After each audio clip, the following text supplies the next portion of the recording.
Welcome to the First 40 Sports Show with the Goon Squad. It's yours truly, Puma with Ice Water. Make sure you like, comment, and subscribe to our show. Share our show with other people. And also check out the other shows on this channel, Chocolate 108.1 WYDL. How you doing, Ice Water? Good, brother. Good. Glad to be here. Hey, man, I don't know if I'm feeling good about my picks last week in college basketball.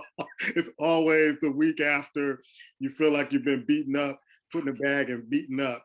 But we're going to go to that first. We are at the Sweet 16, but we said a lot of things. Well, I know I said a lot of things last week that I regret. Sorry, North Carolina Tar Heels. I didn't believe in you, but you made the Sweet 16. I'm sorry. I'm really sorry. But give us your eye test of March Madness, the first week of March Madness. It was truly madness because you think about some of the seeds that made it through and people that lost, like Kentucky losing as number 2 seed. There was a lot of madness. And when I looked at the bracket, I was saying to myself, man, I don't know. I was nervous. And I'm sitting there going like, how in the hell am I going to make it through this? But I said, but there are some other people that had to go through some things too. Everybody got to go through the drama. So I said, just hold on tight and make a wish and maybe it'll come true. But there's a lot going on, particularly like in the West. Things that really surprised me was actually the factor that way Memphis battled Gonzaga. Memphis has very talented athletes, but you wonder how they want to play from a basketball IQ standpoint. And they gave Gonzaga all they wanted in the first half. And Penny got a little work to do, but for one half, they showed Gonzaga that they were definitely equal. Duke making it through so far, because there's a lot of questions about Duke, whether or not they were going to show up for Coach K. We knew they had the talent because of what they did earlier in the season by beating Gonzaga and some other teams, and they had the size, but what they did, and they're in the Sweet 16, so that says a lot about them. Over in the East, what can you say? I tried to tell you early on about that North Carolina. You looked at me like I was crazy. I said, okay. But North Carolina, and I'm not going to say this because I'm not there, but people were talking about Hubert Davis coaching, his lack of coaching and everything. But they have a lot of talent because they have size. They're big, and they can make some things happen, and they're talented because, like I said, I thought they had a role. They were going to come off a role after beating Duke in that game. I thought that really kind of gave them some inspiration. And so now they're in the Sweet 16. And then the fact that they beat Baylor, I mean, that was very impressive. Even they had a big lead and let Baylor come all the way back, but still, I mean, the fact that they held on said a lot about that too. And then, of course, St. Peter's, number 15 seed. It's a 15 seed. They're right there beating Kentucky and still hanging on says a lot. I mean, we can go through the rest of it. I don't want to take everything, but, I can flow through it how you want to because I saw a lot of different things. And last but not least, before you jump in and do what you want to do, let me know. The other team that really surprised me, I had them selected to win one game, but the way that the fact that they played in the Sweet 16, I got to give it to them. You got to give up to Michigan, man. Michigan in the Sweet 16 is like, I had Ohio State as well, but Michigan going to the Sweet 16, love them, hate them, or despise Juwan Howard, whatever you say, you got to take your hat off to them. And I'm impressed because of losing their star point guard, and then working with a younger group of guards. And then Hunter Dickinson showed that he's NBA ready. And that performance along with Juwan Howard coming back and getting those guys motivated said a lot. So whatever else you want me to fill in, let me know. Yeah, I was looking at UConn, and UConn couldn't get out the first round against New Mexico State. But Arkansas, and they're going to be up against Gonzaga. I thought Gonzaga really, really missed a bullet. They really missed a bullet. I think Memphis got out coached in the last part of that game. You got Larry Brown, the great Larry Brown on the bench, and you have Penny Hardaway there. And it just seemed like, I think we talked about this a little bit last night. They went away from what they were doing to help them win the game. And they really let Gonzaga get back. They were playing really tough. We talked about it last night. They were playing really tough. And it seems like they were doing what Baylor did to Gonzaga in the championship game last year. And for whatever reason, they went away from that. The other team that I'm looking at now is Texas Tech against Duke. Michigan had a chance to beat Duke, but they just couldn't. They just didn't have the horses to do it. And I saw Duke, and I said last week, and I'll say it again this week. Texas Tech is a little bit tougher than Michigan State, and they play bully ball. So I want to see how Duke does against that. Michigan surprised me because I didn't have them coming out the first round. North Carolina surprised me. I didn't have them coming out the first round. Villanova is doing what Villanova does, and that should be an interesting game against Villanova and Michigan State. Illinois, I almost picked Chattanooga against Illinois based on what Illinois did to me last year, but I did pick them. Against Houston, it was like Houston in the last maybe 4 to 5 minutes of the game just took over the game.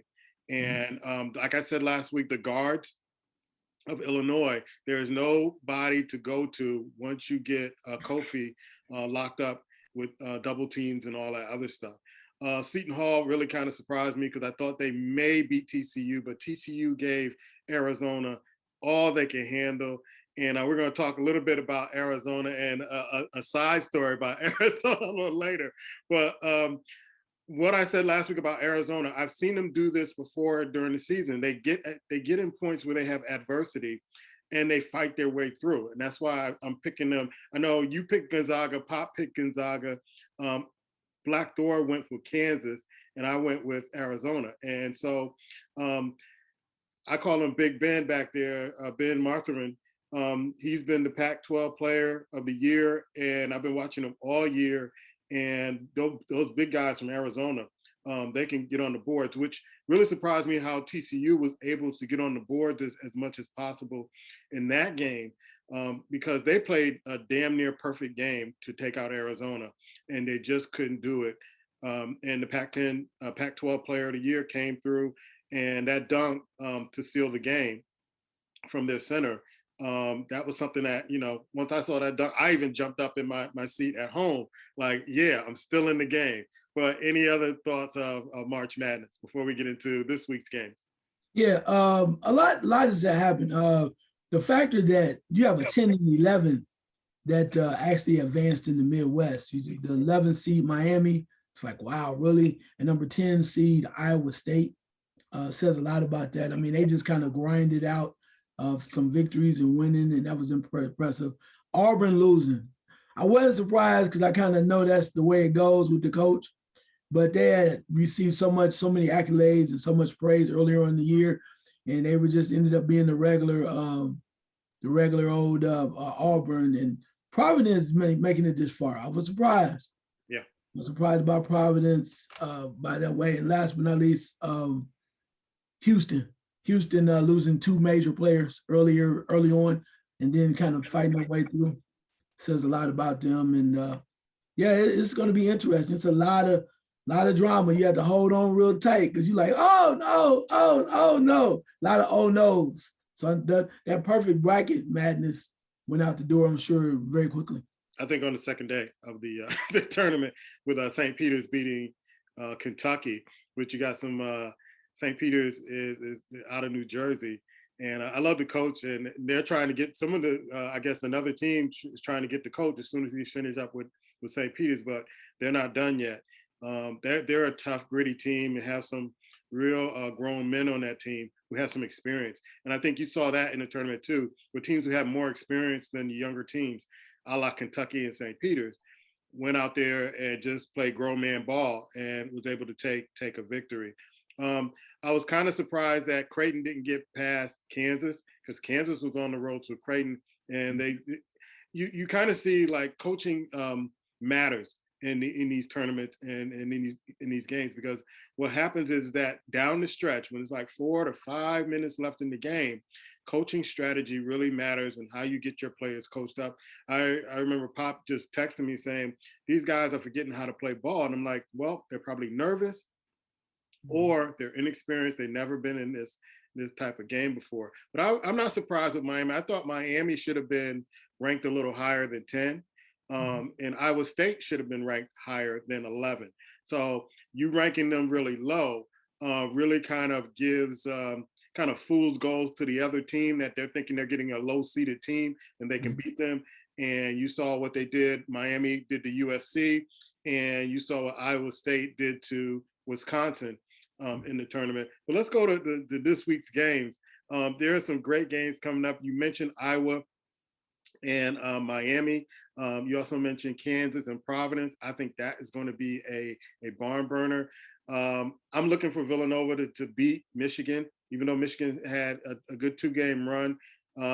I want to see whether or not Arizona can keep Houston off the boards. I know they're going to be working on that all up until, I believe, Friday or Thursday. How can we keep this team off the boards? Because TCU was all over. I was surprised at the second shots they were getting in the game. Of course, I picked, and you'll hear here first, I picked Arkansas over Gonzaga. I thought Gonzaga would make it past the first 2 rounds. And then Arkansas, who have been giant killers this season, picking them. And I'm also picking Texas Tech over Duke. I think Duke will get bullied by Texas Tech. And when they get bullied, they usually lose. But what are your thoughts? Yeah, a lot going on there. You had a lot to say, so I got to come back and try to clean up what I know. Arkansas versus Gonzaga. I think Arkansas plays real well. They kind of go after. A lot of people say they're a little bit better than what they faced in the past with the defense and whatnot. But I think the problem is going to be for Arkansas is going to be this is the time that they haven't been able to do it in like 2 games where Gonzaga is going to use their size. Mm-hmm. They were Memphis matched up perfectly with them, and they kind of took them to the bridge, to the bridge. But now Arkansas is going to have to, deal with. They have some younger players too, so they have to deal with that matchup with that size. And the big fella was it Holman, the center. Yeah, Hogan. Yeah. He was. I think he's a little intimidated by by Memphis players, and so he wasn't the force he can be. I mean, he's a tall guy, but they were kind of, how they do in the neighborhood and give you a little physicality. I don't think he's really used to that, and he might end up coming back next year because that was a big. I'm just saying that, and I really think the same thing happened with Timmy last year when Timmy played against Baylor. It was like, he kind of went into a shell, and it was like, no, I don't think I'm ready. I need another year. But when they are bigger than you, and they can do what they want to, and everybody's kind of free, they can make things happen, and I think that's what they might get Arizona. The Michigan Villanova game is very intriguing to me because of the factor that Villanova is Villanova. We know what they do. They got the coach, all that other stuff. But the one thing, and they did it against Ohio State, so they end up in the end, they do what they had to do. They shoot the ball real well when it counts. They take care of it. They get good possessions. They hit the big shots. If they don't do that against Michigan, it could be a problem because that puts Michigan right where it's chaos, all that stuff. But again, if they shoot well, Villanova should run through them. But if they mess up, Michigan is probably one of the hardest playing teams I've seen because they want to prove something. Hunter Dickinson is like just mad at everybody. Like, you know what? All y'all didn't believe us, the hell with y'all. He's like, Hunter, don't say that. He's like, I don't care because there's nobody believing us. We ain't even supposed to be here. He was like, he was going out straight full of emotion. I'm trying to think. I'm going to roll with Miami. I like Miami because of the factor that, again, it's a team that didn't really think they're supposed to be there. But the way they play strong against USC, they play hard. If you can name me 2 people on Miami's team right now, I give you $100. Waiting. Okay. Yeah. You're talking to the audience, not me. Do you know the 200 people on the player? 2 players from Miami? I know there's Charlie Moore, who is the point guard, and you got Cam McGusky. I guess I would. Yeah, I watch basketball, so I know some of these. Look. Well, I would have owed you $100, but you didn't take it back. You didn't say, "Yeah, I want that bet." So it is what it is. I'll make it up in cognac. But but yeah, I mean, but I think for a lot of people they're an unknown team because, like you said, you've been watching but a lot of people are unknown. I'm trying to think. Carolina, who's in Carolina play? Carolina plays UCLA. I think Carolina's gonna get UCLA. I don't know. I know. I'm with you. I know what you're saying, but UCLA. I want to as a fan, but I'm still suspect of Carolina and the coaching. I really am. And you're not suspect of UCLA and the coaching? Yeah, I know you're suspect of UCLA, the coach. You don't like the coach, but I think Tiger Campbell, man, I watch him just like pull rabbits out of hats. You know, despite the coaching, despite what's going on the court, he is the X factor for that team. He'll hit a shot. Get a crucial steal. He'll get a rebound. He'll do something, even when everybody's tied up on that team and some of the usual suspects we have from last year's team. He is, to me, the X factor that gets that team going and motivates them and pushes them past any adversity. And I've seen him do it all year long. So as he goes, that team goes. Yeah, and I get that, and I understand your concern with the coach, with Hubert Davis at North Carolina. I do. I mean, I think they are really willing themselves in a way, but I think they're that talented. I think they're that good. They're big. They can play well with almost anybody when they're on the right mind and when they're motivated. I think they're motivated. And UCLA this year, you have one of the stars. I think he hurt his ankle recently. He'll be back, though. I know he's going to play. They'll do what they have to do to get him out there. But they've been having some issues with the coach trying to get them motivated, you know, and because what happened last year, and they just have not played up to their potential, their level. I mean, they lost to USC a couple of times. They lost some games, but I'll say this: I know they're capable because they have the talent, right? You have guys coming back, but I think the thing here is I don't think coaching is going to be it, because I'm not going to say Mitch Cronin is going to. More than anything, he can be overbearing at times because now they've hurt him too much. But I think North Carolina goes, you know what? We beat Duke. Nobody else expected to be here. We were killing Baylor. We were destroying Baylor. Baylor, the national champions, came all the way back. They ejected one of our players. They kept coming, and they was coming for blood. And North Carolina said, man, we still got it done. And I think at this point, it's like, we don't have anything to lose. And therefore, UCLA is a team that really has stuff to lose because they're trying to get back. They made a nice run last year. North Carolina has nothing to lose. And I think that's going to be a problem for UCLA because if they get down, that's the other thing too.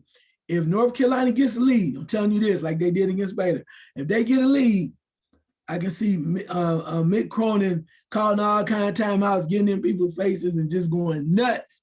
And that's going to play right into North Carolina's hands. Because I just think the players are ready. And Lord help Hubert Davis. Hubert Davis right now is just trying to find his way. He said, well, you know, I got to give it all to the guys. I just want them to be happy and working well. And, you know, this is their moment. I'm like, Hubert, are you coaching these dudes? Yeah. And what bothers me about that is that I didn't feel that he did a good coaching job I didn't even think Carolina was going to get in the tournament, to be honest with you. Mm-hmm. But one of the things that bothered me about this is that, you know, this may extend his stay here in North Carolina. He has to do a better job at coaching and recruiting because you may see talent. I don't see talent. I see big guys. I see guys who are emerging as talents. But I wait until next year to say, okay, this is a talented team to get them some more games under their belt. You did say an interesting thing about Villanova, and Bob Huggins made a comment on one of the sports shows that Villanova is probably the best. Their players are the best at stepping in to shoot, or, you know, when the ball is passed, they step in and they shoot, and it's hard for teams to stop that. And so he kind of made that point. And I went back and looked at the game and I'm like, he's absolutely right. It's like when they're getting ready to shoot, the ball is right there. All they have to do is set their feet, set their shoulders, and let it fly. And if Michigan doesn't disrupt that, it's going to be a long game for Michigan. I've never heard a coach kind of describe it that way, but it's like they don't like get the ball, then they set up and shoot. They step into the shot and shoot it before you can get there and play defense. And I like I said, I had to go back and watch Villanova and go, okay, now I see what they're doing, how they can get shots off, how they can get threes off, but they gotta be able to do that against Michigan. And if Michigan doesn't pick that up, then it's going to be a long night for Michigan. No, I can see that. And what people don't understand when you mentioned about stepping in, is usually they know where players want the ball to and where they're going to be. Right. And that's the other part too. So if you're catching the ball and you're waiting because you're anticipating defense, then it affects your trajectory in the way that you're ready to shoot the ball. But if you know it's coming and all you got to do is just get ready, so you already, you're preparing before you even get it. Mm-hmm. Then that way you catch it, I let it go. Catch it, let it go. But if you have to worry about this, he gonna throw it behind me, gonna throw it on the side, put it behind my head, and do I have to get my steps right? That's where you can tell that they've done a lot of work in preparing in practice, passing the ball, moving the ball, putting it at angles, knowing where to cut, and they're not being afraid of the shot. That's the other thing they're not afraid of. You can tell Ohio State was coming back late in the game. They're making a run. I think they were down by like 3, had an opportunity, and Villanova came down, hit a 3, like boom, no, Now, put them away. There are 2 stories that I want to touch on that are kind of unrelated to the basketball games. You have Maryland, who parted ways to Manning, and they want to hire Kevin Willard as their new basketball coach. And I'm like, let him go through this season first, before, you kind of spring that on, because he has a good thing going right now. And so, the players are hearing this, all this other stuff. And then with Ben Mathurin, we have this debate going on where after the game, he basically takes a bow, he's pandering to the crowd, he has his arms stretched out. The way I'm looking at it, the video I see, he ain't even looking at the girl. And they say he inappropriately touched her and it was intentional. I thought this was very unintentional, but let's go to the first story first with the coach. What do you think about, I know you didn't like him and his comments about we from New Jersey and we from New York and, we ain't scared of nobody, but he has his team playing well. They kicked Kentucky's ass in that game. Kentucky didn't see it coming, but they really went out and played a great game, and then they won their second game to get into Sweet 16. But do you think it's unfair for teams that say, okay, we're getting rid of this coach, we want to interview this coach while the tournament is going on? Yeah, but I mean, I say it is unfair, but there's going to be scuttlebutt. You're always going to be rumors, right? They're always going to be looking at them. They cannot really officially, Seton Hall can't come out and officially go after St. Peter's coach. But people talk, and one thing we know about this, people can't keep their mouths shut quiet. Most of the people are whispering, and rumors are out. These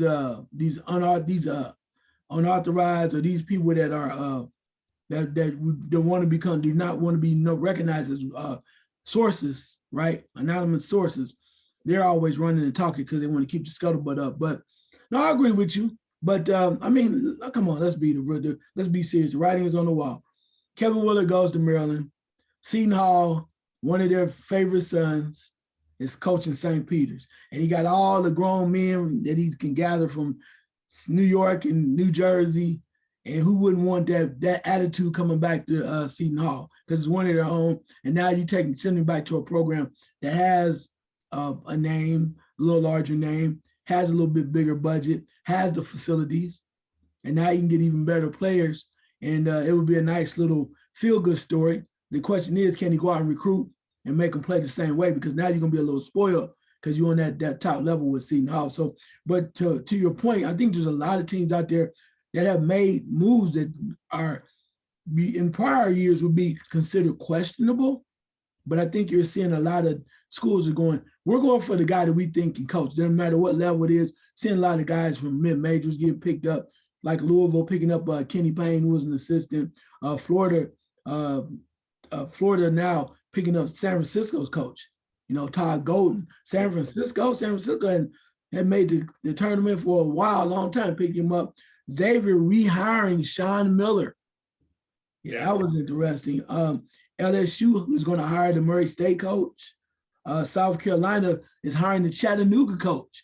All these teams have been making runs in the tournament. Seton Hall, probably, perhaps Holloway. And then Missouri let Conzo Martin go, and they're hiring Dennis Gates. Yeah. Dennis Gates was the coach at Cleveland State. So you're seeing a lot of mid-major, smaller schools, coaches that have done pretty well for themselves getting opportunities. And maybe they think that that's going to rub off at their new schools because they want wins. They want to go to the tournament. So I'm a little bit surprised by it. So they're not waiting on the big boys or the top-notch names. They're moving forward with a different group of individuals. All right. And so I would be remiss if I didn't mention this. Icewater is leading our brackets in NCAA basketball with, I guess he has 46 points, but Sweet 16 is coming up, followed by Black Door, who has 39 points, followed by Pop with 35 points, and I'm bringing up the rear with 28 points. So, and, you know, I was surprised that you and Pop picked Gonzaga to win it all. I was so rooting for somebody to beat Memphis, to beat Kansas, to get Black Door out of there. He's talking so much junk this year. But all of our teams are still in. We'll see after Sweet 16, and we'll get to the Final Four. Yeah. About Ben Matherman, I think it was incidental. I haven't heard any more reports about it. I'm like, you know, touch what? You know, it wasn't really something that was big news. So I thought it was incidental. I mean, I think about, you know, all the times I've bumped into people, or, you know, my hands have kind of brushed up against folks, whether we're talking or passing each other by. And I've always, you know, experienced, if there's no harm, there's no foul. It was unintentional. You just kind of pass it on. You just move on. I'm kind of looking at it. This is the way it should be handled this way. But we were reading reports yesterday, and Twitterverse was going crazy about, oh, he should be suspended, this, that, the other. Your thoughts on this, man? Well, like I told you, I didn't have a real view on it, but I only go off what I saw. And in the angle that I saw that I sent to you, his hands were out and he touched the young lady. Now, he says it wasn't intentional, but he spreads his arms out like this, and on his left side, it seems as if his hand goes a little bit further than it's supposed to. And if he didn't see her, I get that. But it appears that right now they're saying that the schools have been talking, but I guess the Arizona Athletic Department, they're moving forward towards him trying to reach out to her and apologize. Okay. So that's what I'm saying, but then, I mean, I get that, you know, how it is, but then again too, though, if you didn't do nothing or do anything, most people are like, why are you apologizing? I think it's to get everybody. I agree with you. Yeah, I agree with you. But the fact that that's happening, and, you know, to cover himself, I mean, I think that's right, but it didn't look good for him. That's all I know. At the angle I saw, even if it was incidental, it did not look good. And it was just the way the film, the way it came down. I can see why people might be a little frustrated and upset by it. But you got to be careful with what's going on, because there's a lot of different people watching different things, and they might think that you think you all that because, you know, you play, you know, the player of the year. And why would he do that at that particular time with about 30 to 40,000 people in the stand? It doesn't make any sense. It doesn't. But you are a logical individual. Okay, let's keep this 100. This world is full of crazy people that do bizarre things at bizarre times because they think they don't think anyone's watching. You and I both know that. And I'm not saying that he did it on purpose, but I'm just saying, when you mention, why would you? Okay, the average logical thinking man like yourself would say, that don't make any sense. You got all this to risk for. Some people do stupid stuff to see if they can get away with it. You and I both know that. It's like, you know what? Did you see that? Yeah, man. I went over there. I told him I didn't know what was going on, but I was aiming for it. So there's a lot going on mentally with different people. There are people that do different things for different reasons, and people usually go directly back to the tape. The one thing I do appreciate, and I hope he does say this when he apologized. That's what he does, is to say, as he said, he didn't see her, or he wasn't trying to do that, because if he was to come out and say, I didn't do that or whatever like that, then they will go directly to the tape, and it's like, you all up on it. And I think that was a problem. So as a man, the fact that he's at least trying to say, I didn't realize it, if that's the truth, and he's apologizing, I think that goes a long way, because I'm just saying. I think it should be a private matter. It shouldn't be with the media and all this other stuff. No, I'm with you. I mean, yeah, I think I would actually literally, if it was me, and basically if it was not, depending on what your AD said at your school, right? If she was willing, I just like, I want to talk to her. I don't need to see her it could be just on my phone call. Yeah, like, hey, I just want to apologize to you. I wasn't, I was caught up in a moment. I literally did not mean to blah, blah, blah. Because I want to make it personal. If it really is to the point where he was being honest and saying, I didn't mean to do that, and it just kind of happened, I think you should come out and literally let her know that. So that way, without a bunch of cameras and stuff, say, look, hey, I'm so sorry. I apologize from the bottom of my heart. And what my intention, when I thought about it, I can see how you might have felt, right? Mm-hmm. So whatever you were feeling, but I just want to come to you and say, I greatly apologize for what it is, and leave it there. Because at least that way she knows he's not another athlete that's coming off like thinking he can do whatever hell he wants to. And because they go in, because he's going to be a top-notch lottery pick, going to the Sweet 16, going to the finals, win the championship, MVP, he can just do whatever he wants to. Women are more or less property that you just, like whatever you want to do because everybody loves me. So I think he should do that. If this case is what he's saying it to be, where he didn't see her or whatever, it was not something he meant to do intentional. I don't think it was intentional. I mean, I'm cool with that. Like he was Mike Tyson at a beauty pageant. I'm with you, and that's the case. Then, like you said, but I think you should do that because that way you cover all bases. And if you really are sorry, but you did touch her. So I mean, that's the other part. Even if you didn't mean it, you touched her. So by apologizing, by saying, hey, I didn't mean to, I'm sorry, that clears it. It's not like you're trying to get away with it because so many people try to do that. Yeah, and camera angles can be really tricky because a friend of mine was reminding me, he took a picture of me and it looked like I was looking at a coworker's butt, a butt that I would never be looking at. But the camera angle looked like I was like fixated on it. So those things can be tricky. But the camera angle that I sent you was that he wasn't even looking. He just had his arms outstretched after he was bowing and, pandering to the crowd. And it also showed her back. But the one I showed you had his arms extended, touching her chest.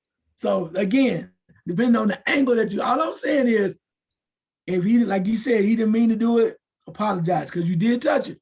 Yeah, you did touch it. Get in trouble for this. What chest? But anyhow, we go.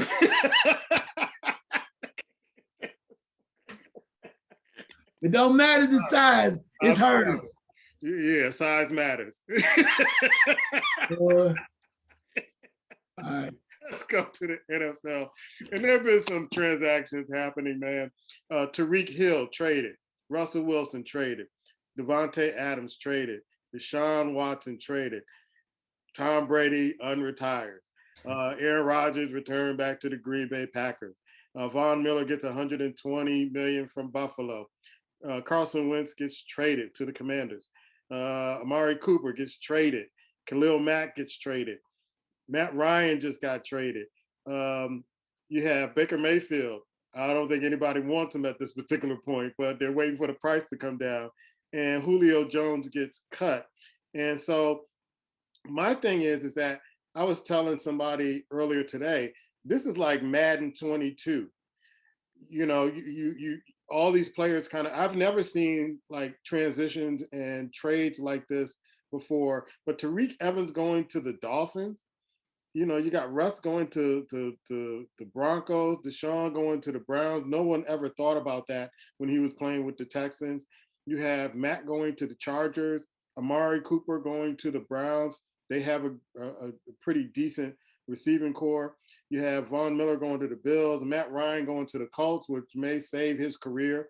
I think he's looking at what happened to the Los Angeles quarterback and saying maybe a change, a scenery change would do me well. But what are your thoughts about these off-season kind of trades and transactions that's going on, man? It's going to cause a little turmoil in the league. It's crazy because a lot of teams that are trying to get better, they receive personnel that's going to help them get better. But a lot of movement. Like, I'm really wondering with the Tyreek Hill situation, right? Mm-hmm. I'm really wondering was there something else there? Mm-hmm. Just because of the factor that they've been running with Tyreek Hill and he had some issues before for a long time. Yeah. And then as soon as it's available to get rid of him or him to move, he just darts out of there and goes to Miami. I wonder, was there something to that? Because he is such a talent that you go, I know they picked up was it JJ? What is his name? Schuster. Mm-hmm. Yeah, I know they picked him up, but what Tyreek Hill has meant to that team in the last few years, this kind of makes you go, wow. So and I would never pick Schuster over Tyreek Hill. Never. Right. And that's what I'm saying. So Smith Schuster. So that blew me away. So I thought there was something more to that. When you look at the other things, Matt Ryan going to the Colts, it's like, wow, that may not be so bad for him, but the Falcons are left with Marcus Mariota. When has he played last? He's been injury prone, and I don't know. I mean, you would think that they'd be looking at somebody like Baker Mayfield and Seattle in the same light when you lose Russell Wilson. You think that would happen that way too, but I was surprised by the Packers, but I guess letting Devontae Adams go or trading him, but I guess he didn't want to play under the franchise tag, and they felt like he didn't want to be there any longer, so they made a move, and I'm shocked. I don't know, unless they make a move to pick up another receiver or somebody in the draft, I don't know how Rodgers is going to really feel good about that situation. They have to pick somebody else up because you cannot rely on Randall Cobb and somebody else. They're going to need somebody else in order for Adams, not for Adams, but for the Rodgers to do his thing. And I'm gonna say this: we've been talking about Deshaun Watson for a long time, and the charges got lifted, and the NFL, I believe, was waiting on the courts to do their job for them. So the NFL says, we're investigating and we're watching. And people are like, well, y'all need to do something. It's 22 women. And he did this and he did that. And he's guilty, blah, blah, blah. The NFL just waited. And when they said that there were no legal charges binding, then it just opened the door. Now, the other part of civil is definitely still open, which means might be some money paid out. But when they said they didn't find any criminal activity, that's the NFL was like, it's wide open now. And I found that very interesting because a lot of people in Cleveland are pissed off, whatever, the way that it happened. But what I found ironic about this whole thing, I did some more reading up on it because I thought it was Barry. Barry, the general manager for Cleveland, did a hell of a job along with the owners and whatnot because they just laid it out for Watson. Of course, they gave him a brand new contract, a guaranteed 5-year contract. That helps the situation. But he had already told them no. And then right when they ended the meeting, Barry says, well, if you change your mind, give us a call. Give us a call and let us know.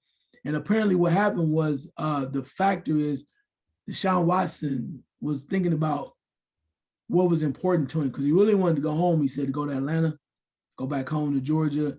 And then he also said, well, if I can't go there, then he would let it go to New Orleans because he liked the way they were talking. But he said he was looking it over and thinking about it and what they were saying. He said he had great meetings with the owners, had great meetings with the GM. And he said, what he really liked is the coach, Stefanski, come out and said, look, he in his system, he talked about all the players. Everybody knew what was going on, what their roles were. But he told him, if you come here, this is what I can do to make you better. He literally told him that. He says, this is how I see you. This is what we will be doing with you. And I don't think anybody, too many people would ever told him anything like that. And then he said, he looked at it and he says, I think I want to win. And it made sense. And he said, he got on the phone, called his agent, told him, if they still interested, I want to go to Cleveland. Because he said, I don't want to be cold, whatever. But for him to change his mind and do that, that says that the Cleveland pitch had to be a hellified thing. And I think their general manager, and it could blow up in their face. He could not be the same dude, but I think their general manager, Barry, has to get a lot of kudos, man, for what he did. Because when you just said it earlier, ain't no way in hell you thought Deshaun Watson was going to Cleveland. Yeah. So for him to pull that off was amazing. And he probably looked at the offensive line situation because he was like one of the most sacked quarterbacks or pressured quarterbacks in the league when he was with the Texans. And I remember when he was with the Texans, he got that big contract. He's like, well, how long is he going to last with that offensive line with the Texans? So maybe he saw that Cleveland had a decent or a good enough offensive line that could protect him so he could throw the ball instead of running all the time and taking all that punishment. I mean, he's been out for a year. He's probably observed a lot of things. And so it's just interesting to see how all this is kind of just falling into place. But one of the things I thought about with Kansas City, I'm like, maybe they're going into a more running offense. And Tyreek Hill didn't fit into that scheme. And Indianapolis is definitely going to go to more run first with Matt Ryan and having him just control the game because they got the running back, they got the offensive line, they got the offense, they got some decent receivers over there. But it's Indianapolis defense, I think, that kept them in in games last year. So maybe we're going to do more ball control. We're going to do, running the offense, because I always thought the Achilles heels for the Kansas City Chiefs was the defense. All year we spoke about that. And maybe the coach in Kansas City was like, you know what, we need to increase our time of possession. And the way to do that is to control the ball and not scoring so quick. And we need to shore up our offensive line and our running back situation. And when we need to pass and get the ball downfield, we have the quarterback, we have the receivers to do that.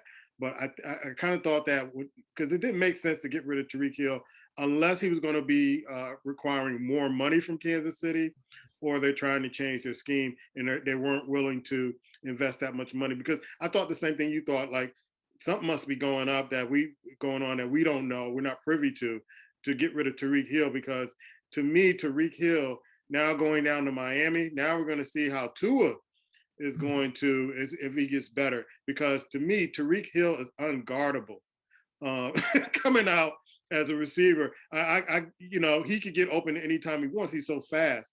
But maybe there was something else that they saw that, we're not going to really kind of invest any more money, and we want to get back to the Super Bowl. And this is not the formula that is going to get us back to the Super Bowl. No, I agree with that 100%. I think also too, there was some rumblings about what role Eric Bieniemy will be playing now. Because they brought back, I guess Matt Nagy used to be over in Kansas City. Right. And at one point he was Patrick Mahomes' quarterback coach. And I think he's accepting that role again. So even if Eric Bieniemy is kind of the pseudo offensive coordinator, I'm not sure if he's going to have the personal relationship that he had prior with Mahomes. And I think that's very interesting to watch, because I don't know if he fell out of favor or they're doing something different, that they're moving forward like this too. I'll say about that Deshaun Watson thing one more time. You're right about the offensive line. I think he knows that he can be upright a lot more. He was very excited about the two-back offense, with Chubb, and Hunt. And they have two pretty good tight ends. You brought in Cooper. They are now talking about some other people that are talking they might want to join besides Antonio Brown, but there's some other people that saying they want to join. But it could be very interesting for them if they have a young defense, some for the most part. Clowney's talking about coming back. There's a lot of guys that are like, that's why I said when you see teams putting together solid talent, it breeds interest from other guys that have been playmakers. The guys want to win. So they see something there. You might see Cleveland now has become more of a destination spot. But I'll say this, I'm finding it interesting as heck that that division is going to be mean as hell. So you got Baltimore, you got Cleveland, now you got Cincinnati, and then you got your Steelers. No, they're not even going to be in the mix. Steelers, if you don't draft that quarterback from Ole Miss and salvage this, you're not serious about winning in that division, because they got some quarterbacks out there that can flat out ball in that division. And Trubisky ain't it. I don't care if he sat a year and watched, learn. I don't care if they had him in the Matrix and plugged him in on how to play quarterback. It ain't going to happen. What's ironic about that is, and I think I told you this before, that there's whispers and rumors, though, that if Baker Mayfield could be bought out cheap or gotten cheap, Pittsburgh would jump on him last night. Yeah. That would be. You imagine Pittsburgh, Baker Mayfield in a Pittsburgh uniform? No, I don't want to see it. And I don't know. No, they're not serious. They're not serious. You have quarterbacks that you had a chance to get, and you drop the ball on it once again, and you get a backup quarterback that's not going to help you. I'd be surprised. I'll admit if he comes out and he balls, I will come back on this show and admit I was wrong. But I wasn't wrong the first time when the Bears drafted him. I wasn't wrong when Buffalo kept him at this, the backup. And I don't know what you all are seeing in Steeler land, but this guy ain't it. He ain't it. He's not it. Yeah, crazy. One last thing too. I hope this will help this guy's career. He did pretty well in Jacksonville, but DJ Chark, the wide receiver, went to the Lions. Wow. I want to see them be better so bad. I just do. They only have to make the playoffs. I think that the people in Detroit deserve to have at least a decent season. And with their wild coach, this off the chain Campbell, they deserve something, man, because they they are so loyal fans, kind of like the Cleveland Brown fans. So I think they deserve something. Yeah. Going to NBA basketball, Miami has really kind of sewn up the division. They're leading in the conference. They're number 1, followed by Milwaukee, who inched up to number 2. They're 2 games behind, followed by Philly, Boston, Chicago. Listen, Chicago, y'all better do something because you do not want to see Boston in the playoffs. Chicago's number 5, Cleveland's number 6, Toronto's number 7, Brooklyn's number 8. And they've been talking about also if Brooklyn gets in and they're number 8, they have to play a play-in game. And that if they go to Toronto, Kyrie can't play. So, and then also there are reports that New York is going to lift the ban on, whether or not you get vaccinated or not. So maybe he can play home games. But if you can't get past Toronto in the playoff game or the playing game, it's all for naught. Anyway, in the West, it's still the usual suspects. Philly, they wrapped up their division, followed by Memphis. Who would have thought Memphis would be in second place in the conference? Followed by Golden State, who has been stumbling towards the playoff. Seth is hurt. Draymond Green is back to his old tricks, getting into foul trouble and getting technicals and being fined and all that stuff. So it's all normal in Golden State. Followed by Utah, Dallas, Denver at number 6. Minnesota is holding at number 7. And the Clippers at number 8 with the Lakers at number 9. And it's not looking good in Lakerland. Also, there's another team behind the Lakers that's about 1 game behind the Lakers, the New Orleans Pelicans. And CJ McCollum is flat out balling down there and left Portland, which was a bad situation, and got into a better situation and is moving that team towards maybe trying to take that number 9 spot and maybe playing in a playing game. Your eye test on the NBA, sir. Yeah, a lot going on. You mentioned about Miami hanging on. It says a lot about them. Milwaukee, Philadelphia. Philadelphia is that experiment doesn't seem to be. It's okay, but it's you're seeing some wrinkles in it, and you're going. If you have this, you see them having this problem during the regular season. What are you going to do in the playoffs? Because right now, the way they would have it, they're 3. They would play Cleveland in the first round. Yeah, 3-6. It's going to be sad going out in the first round, just like Picho predicted. One of our good friends, she predicted they'll be out in the first round. Because if Cleveland gets healthy and then you add in bringing back Rondo and all those other pieces where they're playing, that could be a major problem for them. Boston is coming along. That'd be a nice game. First 4 and 5 would be Boston versus Chicago. Woo! First round. But with Brooklyn, it's like, okay, we know what the situation is, and if nobody's feeling sorry for them, but they don't lift it, it's going to be very difficult. But you can say what you want to, but Durant is playing his butt off, man. And you're trying to make them dudes better, giving them all that they have, and it might not happen this year. I mean, really not even the run at all, depending on that vaccination situation. But we'll see how that plays out. But in the West, I'd say in the East, I'm surprised too, though, that Atlanta is so deep down. I mean, they're like in last place. Or they're in 10th seed. But still, they're struggling, and that's surprising to me considering what's going on. Phoenix is still Phoenix. I don't know how they're doing it, smoking mirrors, even without Chris Paul, still getting it done. Everybody hustling and playing real well. Memphis is number 2, and I'm not buying in yet. I'm not buying into them either. I really, I love Ja Morant. I thought the Knicks should have drafted him if they didn't get Zion, but I'm not buying Memphis. And he's like playing every other game because he has a knee injury. Yeah. I'm not buying in because of the factor that it's a different ballgame when you get to the playoffs. Yes. And then you look at, if they were to start right now, they would play Minnesota, which would be a very difficult matchup for them with Anthony Edwards and, and then, of course, D'Angelo Russell. They match up real well with Memphis. That could be very difficult. Utah has been up and down playing, but I don't know how Utah's still doing it. I promise you. I'm just saying, I'm sitting there going, they're in the 4th spot, and I'm like, people are getting older. Mike Conley doesn't even play anymore. You got Gobert and Mitchell.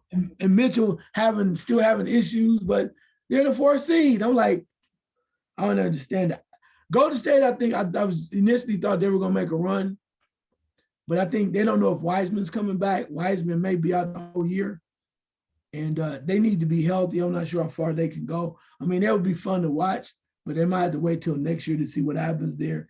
And say what you want to, Ty Lue, he has a way doing a great job, man, with the Clippers. He getting a way to get the Clippers rolling, man. I mean, you know, everybody talking about, well, if Kawhi come back and all, they're like, we're not even thinking about that. We just playing the best way we can. We're going out hustling, which I think will help them in the long run if they can keep some of the same guys, even for next year. If they can bring them back with the superstars, and I think they'll be better because they'll be a better group, totally, for second units or whatnot, reserves, and that's what you need. You need collective group, and that's what James Harden is finding out now. He's finding out now that you just can't run over here and, the one thing you say, 1-2, whatever, but them losing, the Philadelphia 76ers losing Seth Curry, man, I didn't know he could shoot like that. I thought I knew it. Who's his brother?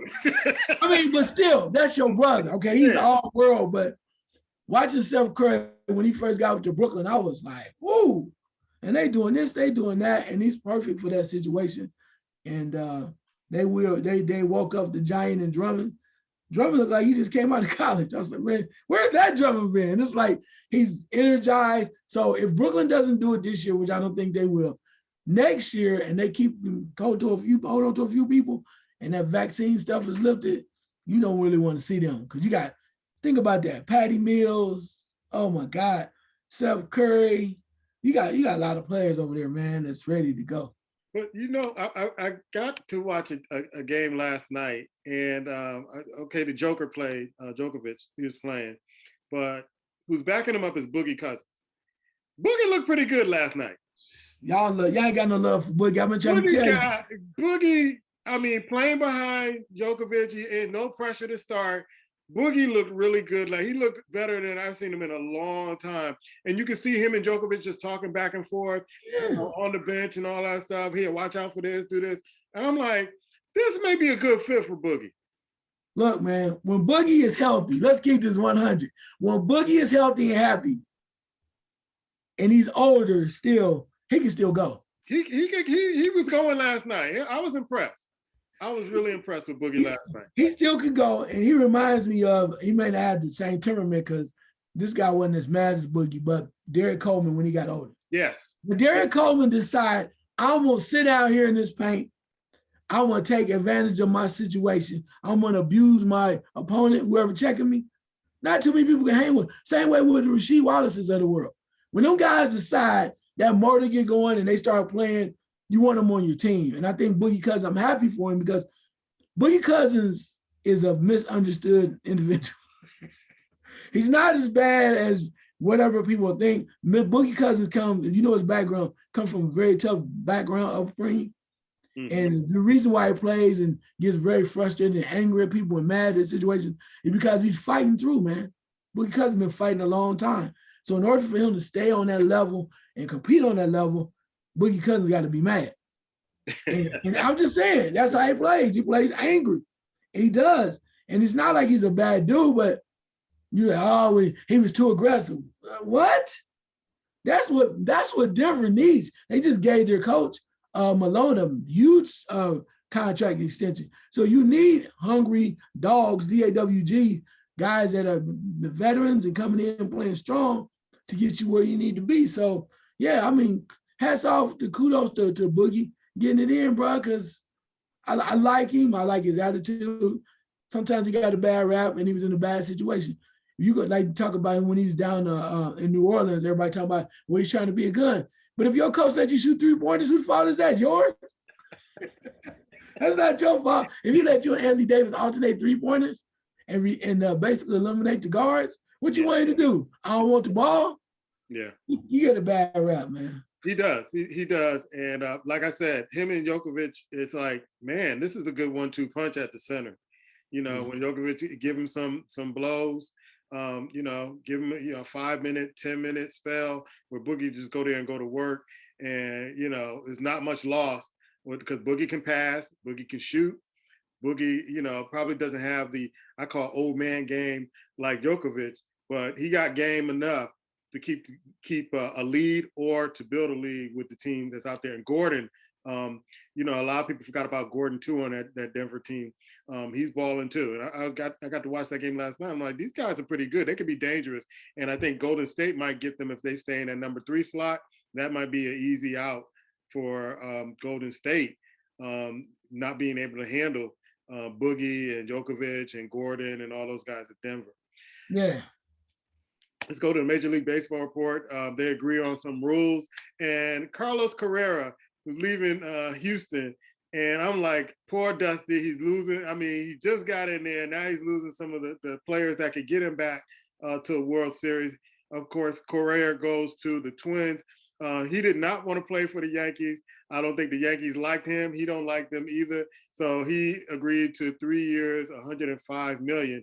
And he's going into the baseball desert in Minnesota because where have you heard of Minnesota doing anything in the past few years? So he's, going to get his bag, but I would say maybe in 2 or 3 years, maybe he'll play somewhere else.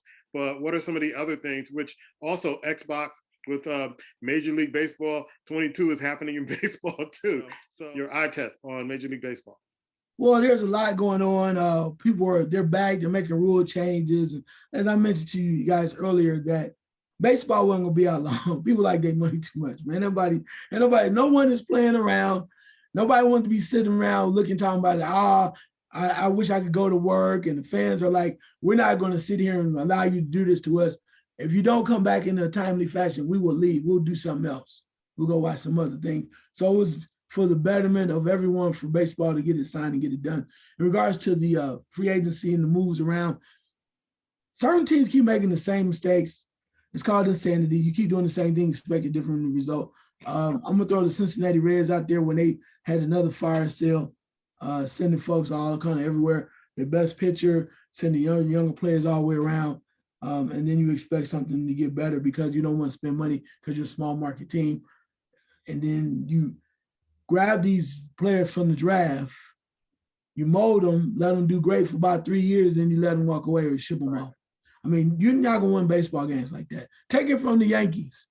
You gotta use what you have wisely. You have to have these picks, hold them up for a long time if you have to, or if you do let them go, you need to get something in return so you can try to win right away. There's a reason why they go back to the old Steinbrenner way and whatnot, that the Yankees have been successful, along with the players, but the moves that they made, but they've also done great with their farm system. You think about it, back in the day, Derek Jeter came from the Yankee farm system because the AAA, how do I know that? The AAA team was in Columbus, Ohio. So Derek Jeter spent time in Columbus, Ohio. Same way with Mariano Rivera, who had no confidence as a closer when he first came into the league. They used to talk about that all the time. He never thought he was going to even make the league, but he, gained confidence, became one of the greatest closers ever. So the Yankees has always known how to make money, move stuff around. Also like the old Oakland A's, stuff like that too. And rest in peace, Mr. Charlie Finley. Certain franchises just know how to make moves, and other teams just keep making the same mistakes, and that's what you get. So we'll see what happens. Got a long way to go. I'm glad they're back. I'm gonna have to really take a look and let the dust settle a little bit before I can start watching some things. All I care about is my man. He's gonna be healthy, and they made a couple of rule changes where you can play all the time and you can be healthy. I'm talking about my favorite player right now in baseball, Mr. Ohtani, out there in California. He is. I think he had 5 strikeouts in a game earlier. Last time he came out. I don't. He probably could never understand me. I don't know if he does English well, but baseball is baseball, man. You got to give him some love because he's a hell of a player.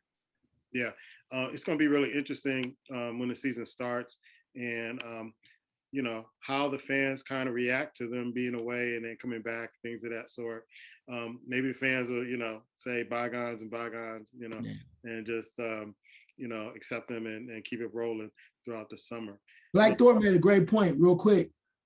All they care about baseball is they want their popcorn, peanuts, and Cracker Jacks. That's in they 10 whistles. They want to be at the park, bro. They want to be at the park. They want to sit, drink, mint julep, whatever they drinking. That's for the Kentucky Derby. Yeah, that's true. That's true. But yeah, that's what they want. They want to be in the ballpark. They want open air stadiums and nice nights and just sit back and go, damn, we lost 9-7. We lost 9-0. Cheers. People love baseball, man, for the environment and atmosphere. Yeah, it's America's pastime, and it remains that way. Questions from the squad? Yeah. It appears as if the United States has found a way to make contact with Brittany Griner. What do you think her state of mind is right now, considering that she's still in being held captive, and there doesn't appear as if they're going to do anything till like mid-May? What do you think her state of mind is right now? Probably that everybody's kind of forgotten that she's over there, and you know, in Russia they have their views against the LGBT community. So I don't know how she's being treated there, whether or not they even you know, are even honoring her sexual you know, orientation. And so, like I said, we talked about this last night, man, and I mentioned on the show last week or a week before. You know, when I was in high school, I saw a movie called Midnight Express that still haunts me to this day. And I knew that if I went anywhere, I don't care if it's in the United States or outside the country, I am not carrying drugs around. So one of the things is that maybe she's thinking that, man, I really messed up because, you know, maybe they were letting me do this before, but things have gotten tight where, you know, I can't do this anymore. And whether or not, if she gets out this situation, she probably won't continue to play overseas, at least not in Russia, even though the money is, you know, supposed to be better than the WNBA. But this should be a teachable moment and a lesson that, you know, just because you can do some things in the United States, you go somewhere else, you can't get away with those things. So I think she's probably, you know, she's not being treated as a celebrity, I imagine. She's not being given preferential treatment. And she's probably really feeling it at this particular point and wants to come home, to some home cooking. At least she's married. And I think she has a child. So, yeah, I know she's missing home. And I don't know what she's hearing about the war and all that other stuff. But, yeah, I think she's probably, you know, it's like to me, it made me like a gut punch to her. Like, you know, reality's probably sitting in, and is she ever going to get home? Yeah, it's one to think about, one definitely a scenario to think about because of the standpoint of the conditions. It's not made for her. She's real tall, and I'm sure that the average bed is a certain length. So she probably has to do that. And as far as the clothes that she's wearing over there, and you know, I'm not sure that they probably have not cut her hair. She can't take care of her hair the way she wants to. So there's a lot of things I think she's normally accustomed to having day-to-day stuff, but now you're in prison. It's like you over here by yourself. So it's like the state of mind. What do you go into? What do you dive into to keep your mind right? And is she doing that? And until they mention that they're going to talk about it or the case in May doesn't mean that she's going to come home, because they've been talking about there are a few other folks that are United States citizens that had some issues too. Yeah. And they've been over there for like 2, 3, 4, 5 years. So there's no guarantee just because she is who she is, she's going to get to walk too. They might just come up and say, we found it, you're guilty, here's what we see it. You got to do some time. Yeah. Some real time. Yeah, that's when that reality hits. I'm told by folks who have to do that real time, when they really kind of put that sentence on you, then it becomes really real at that particular point. Mm-hmm. And I can see a 30 for 30 happening years later with ESPN with this particular story, because you know, I feel for her, but you know, you just can't go into other countries thinking that you can get away with a lot of stuff. They just don't play certain things in other countries. You have another question? How important do you think winning is, like in basketball? And what I mean by that in college basketball, like for instance, we have a situation here in Columbus, Ohio, right? Chris Holtman is the coach. They have done pretty well under. He's been like here 5 years. They make the tournament every year, but people want more. So they're calling for him to do more. You had EJ Liddell's probably gonna go to the league next year. They say that Ohio State's probably gonna have one of the top 10 classes in the recruiting for basketball. How important, when do you think people, and then more or less a football school, when do you think people go, all right, we need more out of you, you've been here 5 years, we want to win the championship? What do you think goes into that? Or how long do people wait before they want to see more, like at Ohio State? I mean, you think about college sports, man, millions of dollars go into it and they invest in it, and they want a winner. They want the best recruits. They want their name out there. Um, so yeah, I think it has a lot to do with winning, because if you're not winning, and if you're not winning consistently, yeah, you can make the tournament every year. But if you're not knocking on the door to Final Four or championship game with all the money that they put into, especially basketball, basketball and football are kings in college. So if you're not making that money, and they're paying you a lot of money to coach there, and usually the coaches in those big states where they're playing, they have college teams, the coaches are the highest paid state employee. Mhm. So you got to justify that with winning. And so I think it's very important. And if you can't, they'll find somebody who can do it better. And they'll find somebody who can convince them that they need to get rid of that man or woman and put in somebody else to win a national championship. Yeah, I think a lot of these schools have gotten spoiled. Like at Ohio State, I think they could win more. I really do. But I mean, the basketball team is what it is. I'm not sure. We'll see what happens next year. But Holtman is, I think he also is really used to being a better coach at mid majors, where he brings in guys that may not be as talented. Mm-hmm. They do real well. But everybody doesn't get to go to the Final Four. You make the tournament and you make a run, but even with the football, it's not as easy as you may think. So I find it that these fans are spoiled somewhat. And at Ohio State, they have a stadium that they built years ago. Not after moving out to St. John's Arena to Value City Arena, Schottenstein Center, and it reminds you of the Chicago Bulls Stadium right now. Mm. And it's more of a pro type stadium. And they keep saying the reason why people don't come to the game unless it's a big game is because the stadium is too big. And I'm like, I am so tired of y'all whining. You got a state-of-the-art situation. You can make it whatever you want it to be. You mean to tell me that you can't make it a haven for your sports team where they go nuts? In fact, the Ohio State women's basketball team made the Sweet 16. Yeah. But they don't get the support they deserve. So I'm looking at the fans some kind of way. But again, it comes down to winning. So you want them to win, you got to come out and support them. You got to come out and do what you got to do, because Ohio State's team with Branham is a dynamite up-and-coming player. And they got some other guys coming on, but to sit up there and go, wow, they need to do the need. Well, why don't you come out and support them? Yeah. And I think that's major. So you want to win, come out and support them. And everybody can't make it. That's all I'm saying. Because, the teams like the Rutgers of the world, they make runs. Everybody can't make it. And it's only so much room for top-notch teams to make it and be the top dogs. Yeah. I got a couple of questions. One is about the women's March Madness and the Sweet 16. I know I watched some of the games. What have you been able to catch in your eye test and some of the teams in that tournament? You're seeing a lot of parity here too, because you're sitting like looking around like, ooh, they got beat. Like I saw where I expected Kentucky to make a run a little bit better, and they got beat as well. Kentucky got beat. UConn struggled. Mm-hmm. Yeah, UConn struggled. You see teams out there like, what is it? The one team I do like, I mean, two teams, of course, you like naturally because they play well, is I like South Carolina. I do. I like the way that Don Staley has them, and they have one of the best players in the country.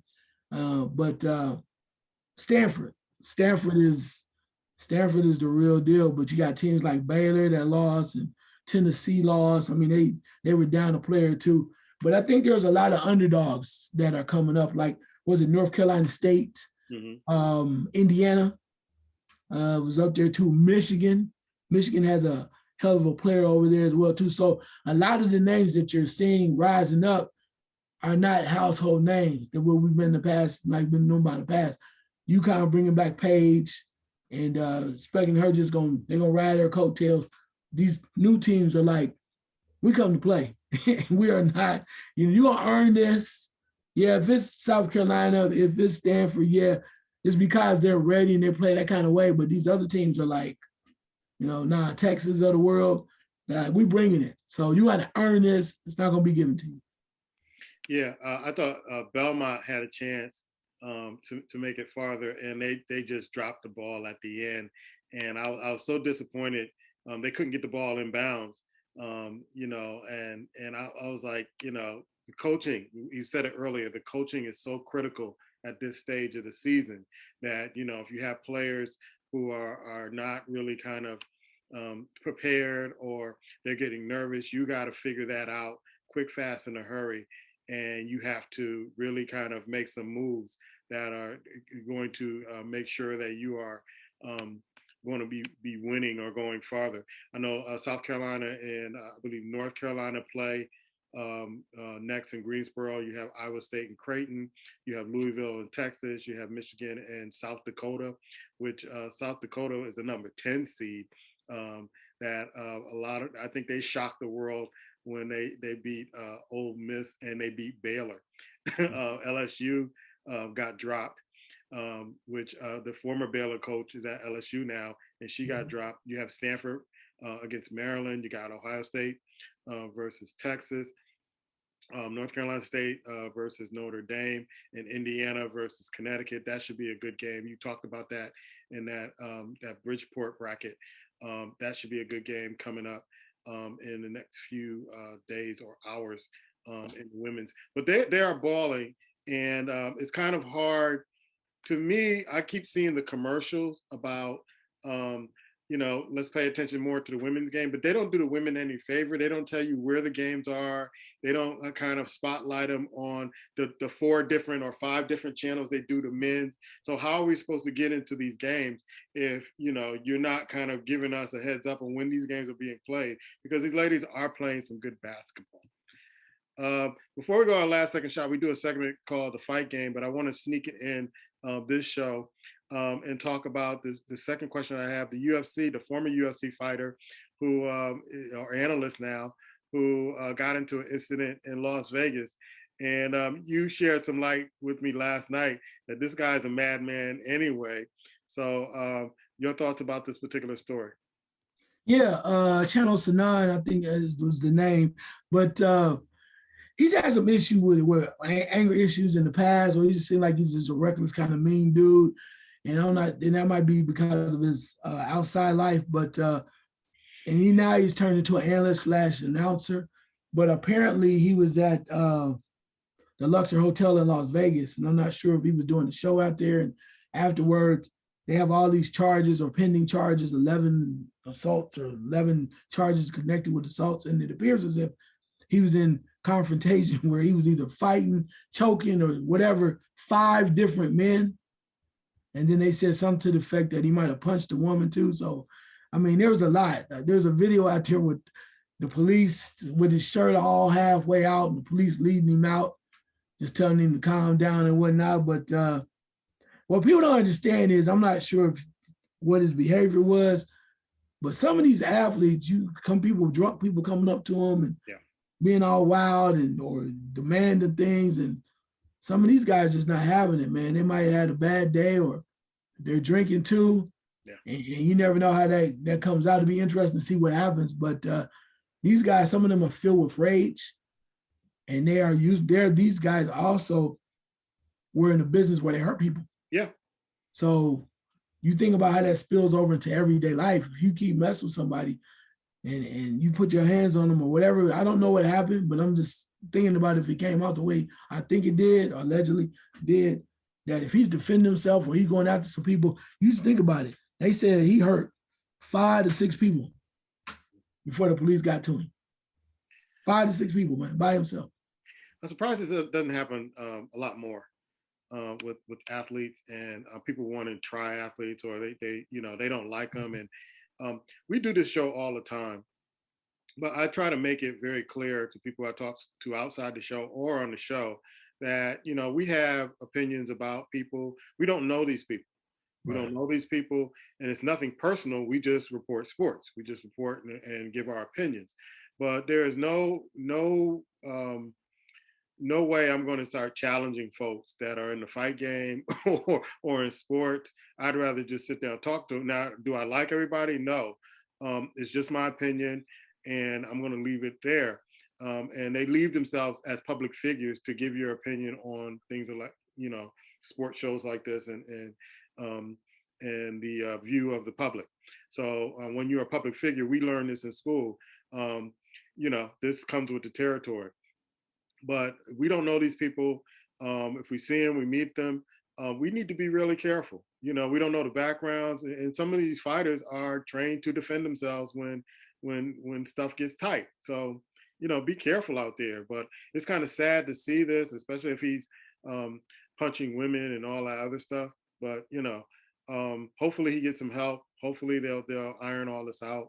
And before we go to our last second shot, I want to ask you if you have any fights that we need to be looking at or looking forward to. I know we got a bunch of them in April, but any fights going towards the end of the month that we need to be looking out for? Yeah, there's a shot fight coming up this weekend with Josh Warrington and Kiko Martinez. These are two former champions. One Martinez is the champion, but Josh Warrington has been known at a smaller weight to really throw his hands, and they're fighting for a belt that Martinez holds at this point. But it's a belt that Warrington held before, and he walked away from it. So he appears as if he wants it back, like he rightfully owns it. But these are two warriors, guys that like to, you know, get their scrap on and really go after it. So that's this weekend, Josh Warrington versus Kiko Martinez. All right, you have Kiko Martinez, 43 fights, 10 losses, 29 knockouts. Josh Warrington, 30 fights, 1 loss, 7 knockouts, 1 draw. And so it's shaping up to be kind of a real interesting fight. You got one guy who seems to be with 29 knockouts or 43 fights, a knockout artist, with another guy who likes to fight and doesn't have many knockouts. So it may be a tactical fight that you want to check out. But the KOs, yeah, 55% versus 22%. What do you anticipate in this particular fight? Well, I mean, they're both tough. Warrington is a little bit more of might be the favorite because he's been in with some top-notch guys, right? And but Kiko Martinez is like, I'm the champion though, bro. So I mean, you know, what you doing? I think depending on which way the Josh Warrington goes, because he suffered a brutal knockout earlier, you know, a couple of fights ago. And it's like, where's his head at? I mean, he has won since then, but it's like, where's your head at? And with Kiko, you know, Martinez is like, okay, I think I can get this done. I'm the champion. I'm trying to not take an L. But Warrington has the more experience. So I can see him trying to set the tone and set the pace, but you can never, ever underestimate a champion. Kiko Martinez knows what it's like to be a champion now. He's not going to make it easy. But overall, I think Warrington has the upper hand, but we'll see. All right. Last second shot. Yeah, I was thinking about a lot of things in my brain. I was looking at my sheet and everything that too, but then it hit me and I was like, I got to say this. And I know you don't want to hear it again, but I'm going to say it. Colin Kaepernick. I hope it's not true. I keep reading this stuff about you, bro. You're doing great work. And first of all, you can work out with anybody that you want to. You want to work out with former players. You want to work with present players. You want to show them how the game is done. Okay, you got your money together. You working on all these projects. You're doing great work outside of the game and everything. But I hear another report that says Colin Kaepernick is doing some great things, but he wants back in, and the coaches are saying he can play right now. He's been out the league 5 years. Bruh, they ain't letting you back in. They not letting you in, baby. They not. I'm sorry. They not. They got a cap on it. When they decide they're not going to do something, this is not corporate America as you know it to be, and you know this too. You got your $10 million payout from the last time, bruh. If you just like to stay in the news and like keep people talking about you, so you can stay, I'm in the best shape of my life, and that's how you want to roll with it, and keep people hype you up and saying you look great. Great champ, great, you know, like former boxers, great champ, that's cool. But bruh, you and I both know ain't happening, baby. Ain't happening. It's not. You think they're gonna pay you $10 million and then they're gonna put your out back there again too? Ask your boy about that. I think he must talk to somebody and got wind of that. I'm talking about Mr. Flores. Mr. Flores ready to go down that line, wasn't he? Till he went into the office, ready looking for mentorship from the great coach Tomlin. got a call from his wife, allegedly. I just got offered a job. You better take that damn job and that job, and we got bills to pay, people to feed, don't want to be on cover. We will let that lawsuit stand where it is. You put it out there, you may notice, people paid attention. You need to get your ass back to work. So I'm just saying, man, I ain't mad at you. Do your thing, bro, but come on, man. What else you looking for? Why, man? Why? I mean, what else, bro? They done told you. They done showed you. They paid you $10 million because they did you wrong and you took the check and now you still trying to play? Man, carry the USFL or Canada if you want to play that bad, man. But stop it, man. Please stop it, bro. I'm tired of, I don't even want to talk about him. I'm out of breath. Come on, bro. All right, my last second shot is to all the fans out there watching March Madness. I know we get excited. We want our team to win. We put our brackets together and all that, and they get wiped away in the first 2 rounds. But remember, these are kids. These are kids. They get nervous. They're in a big stage. So no threats, no, unnecessary stuff, trying to threaten them and playing mind games and all this stuff. Just enjoy March Madness. I do every year, regardless of who wins. Of course, you want your team to win, but I do just watching these guys compete and these women compete. It's just something that is like one of my favorite times of year to watch. And I know I say this every year, but yeah, just enjoy March Madness while we got it up until April, because then we're going to have to watch the NBA. Or baseball. And baseball. So enjoy it. Enjoy the next 2 weeks of some great competition. And Colin Kaepernick will play for the Seattle Seahawks or the Pittsburgh Steelers. Anyway, y'all know y'all need quarterbacks. Colin's sitting there, better than Baker. I'm telling you, Super Bowl quarterback. Hey, all I know is Pittsburgh. They go, you don't run out of damn Rooney tickets.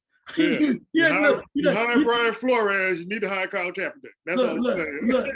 The NFL like, well, we want Colin Kaepernick. No, look, you don't run out of Rooney tickets now, okay? You done put the man in that suing. You got 3 people on the squad that's suing us. That's enough. Stop. Rooney's, you got to step up, Rooney's. Step up, Rooney's. That's our show. We'll see you next week.